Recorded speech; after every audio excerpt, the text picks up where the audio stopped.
Hey, what's up, everybody? Aggro here. Time for another placement predictions video. Again, sorry for the mess, but I didn't feel like cleaning it up. Okay, so anyways, today we're going over Team Rival, a team that had phenomenal expectations coming into fall split and high expectations throughout this whole year, and they've met them throughout the year except for the fall. And there are really a lot of question marks why. And unfortunately, I don't really have the answer for you. I think that everyone has been looking at Team Rival and saying, well, they should be still one of the best teams in the world. Why aren't they?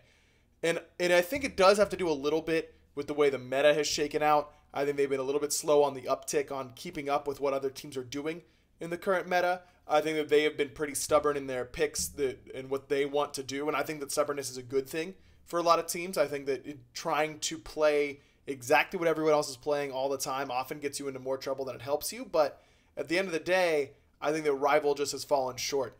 And I'm looking at the spreadsheet that I've been referencing a lot. Again, thanks to Blues Ultra for the spreadsheet.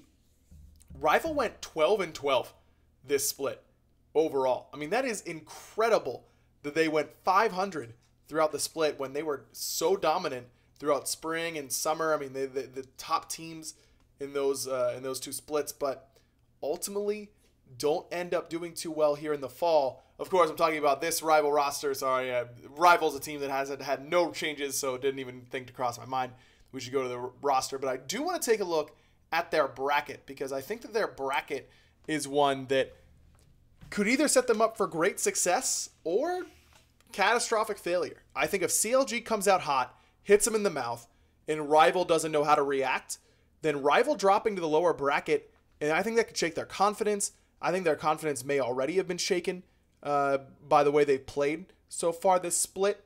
And I just don't know where this team is at mentally. And as I mentioned, I think that this is a team that everyone is trying to struggle and figure out what's going on with them.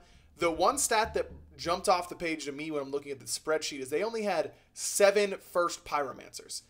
This is a team that controlled the right side of the map incredibly well last year at Worlds.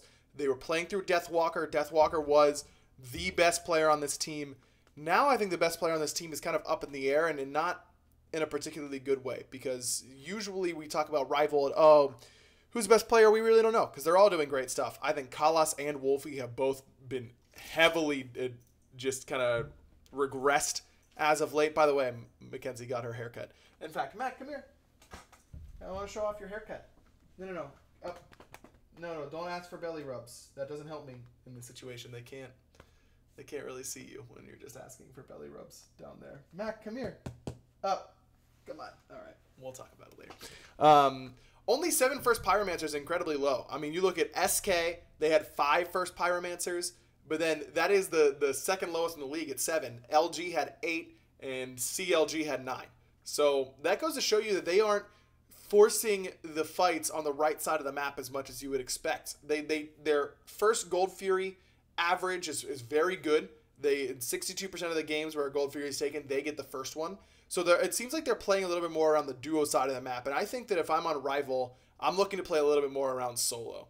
And yes, I understand Gold Fury is worth more than Pyromancer. It's more about where you're forcing your fights. And chances are Deathwalker is going to be more likely to be there early and make an early impact around the Pyromancer than he is around the Gold Fury.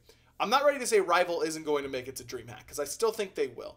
But I do think this is a team that, realistically, one of the top seeds is going to not make it. Between Obey, which we're going to have a long talk about them in our placement predictions video for them without Pretty Prime going, Space Station, and Rival. I think one of those 3 teams will not make it, but maybe they all 3 will. I don't know. I keep going back and forth on this placement stuff because it's going to be so wild and so crazy, and I just can't wait for it. Again, thanks to Blues Ultra. You can find this spreadsheet down in the description below. Thanks to Jobro as well for all the thumbnails. Let me know what you think about Rival. Do you think that their time at the top has ended, or do you think this was just kind of a speed bump and they'll be fine going into DreamHack? Make sure you leave a like and all, subscribe, and YouTube stuff. See you later.